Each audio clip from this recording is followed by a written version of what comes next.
নমস্কাৰ।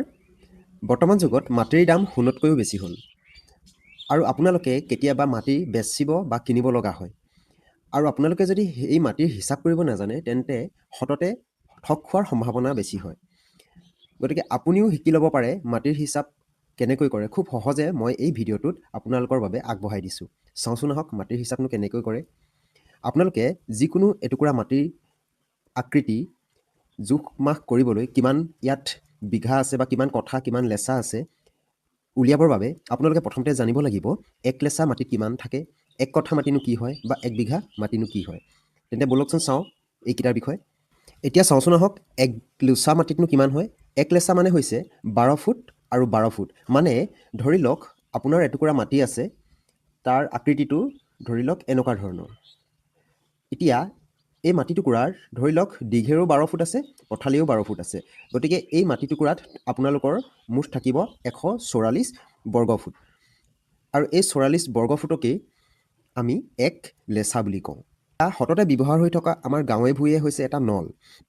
এই এক নলত থাকে 12 ফুট। আজিকালি আচলতে নলটো খুব কমহে ব্যৱহাৰ কৰা হয়, লেচা বা কঠাতহে আমি হিচাপ কৰোঁ। এতিয়া এই এক কঠা মাটিত কিমান থাকে? এক কঠা মাটিত থাকে 20 লেচা।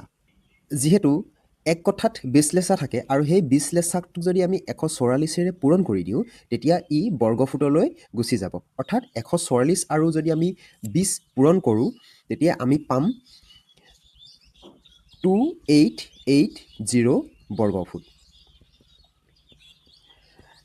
এতিয়া চাওঁচোন নহয় এক বিঘা মাটিত কিমান থাকে?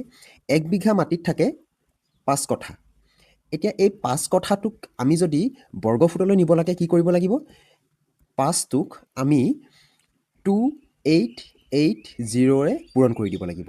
এতিয়া 2880ৰে যদি পূৰণ কৰি দিওঁ ইয়াৰ মান হ'ব 14400 বৰ্গফুট। এতিয়া চাওঁচোন আহক এক পুৰাত কিমান থাকে? এক পুৰা মানে হৈছে 4 বিঘা আৰু এই 4 বিঘাটোক যদি আমি বৰ্গফুটলৈ নিব লাগে আমি কিহে পূৰণ কৰিম? 14400। অৰ্থাৎ এই ওপৰত আমি কৈ অহা কথাখিনি এটাৰ লগত আনটো লিংক হৈ আছে। এতিয়া 14400ক 4ৰে যদি পূৰণ কৰি দিওঁ আমি ইয়াৰ মান পাম 57600 বৰ্গ ফুট। এতিয়া আৰু এটা সততে ব্যৱহাৰ হৈ থকা 1 একৰ বা 1 হেক্টৰ আপোনালোকে নিশ্চয় শুনিছে। গতিকে এই 1 একৰ মাটিতনো কিমান থাকে, কিমান বিঘা থাকে আমি চাওঁচোন আহক। 1 একৰ মানে হৈছে 43560 বৰ্গফুট।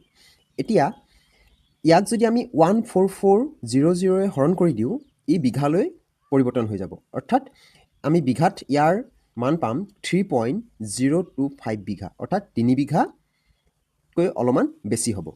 এতিয়া 1 হেক্টৰ মাটিত কিমান থাকে? 1 হেক্টৰ মানে হৈছে 1,07,639 বৰ্গফুট। এতিয়া ইয়াক যদি আমি 14400 অৰ্থাৎ 14,400ৰে হৰণ কৰি দিওঁ ইয়াৰ মান পাম আমি 7.47 বিঘা আৰু এইটোক যদি আমি লেচালৈ কনভাৰ্ট কৰোঁ তেতিয়া হ'ব এই 47ক আমি 100ৰে পূৰণ কৰি দিম তেতিয়া আমি ইয়াক লেচাত পাই যাম। অৰ্থাৎ 7 বিঘা 47 লেচা পাম আৰু যিহেতু 20 লেচাই এক কঠা হয় গতিকে ইয়াত 47 লেচা আছে। 47ত 20 দুটা হৈ আছে অৰ্থাৎ 2 কঠা। 7 বিঘা 2 কঠা আৰু থাকি যাব তাত 7টো। গতিকে সেইটো হ'ব 7 লেচা। আশা কৰোঁ নিশ্চয় আপোনালোকে ইমান ডোখৰলৈকে আপোনালোকে বুজি পাইছে। এতিয়া আমি এটা উদাহৰণসহ মাটি এটুকুৰা হিচাপ কৰিবলৈ চাওঁ। এতিয়া ধৰি ল'লোঁ এটুকুৰা মাটি আছে যিটুকুৰা মাটি সাধাৰণতে সমান নহয় চাৰিওফালে। যিহেতু আমাৰ দৈনন্দিন জীৱনতো আমি ধৰি লওক এডোখৰ পথাৰ বা এডুৱা পথাৰ বা যিকোনো এডোখৰ ঠাই আমি হিচাপ কৰিব লাগে। ঠাইডোখৰ যিহেতু প্ৰায় সমান নাথাকেই দৈনন্দিন আমি যিবিলাক ঘটনা পাওঁ সেইকাৰণে মই এটুকুৰা অসমান ঠাই লৈ লৈছোঁ।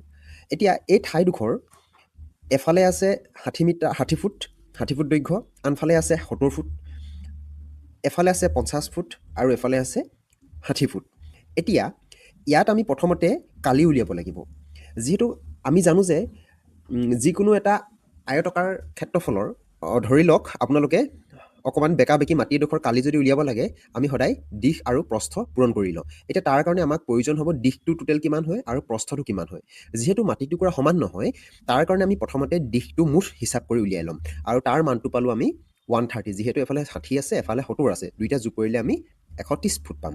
এতিয়া এই 130 ফুটক আমি এটা এভাৰেজ হিচাপত উলিয়াই ল'ম যে গড় দিশটো কিমান হয়। একদম সহজে আপোনালোকে দুইটা যোগ কৰিব আৰু যোগ কৰি আধা কৰি দিব।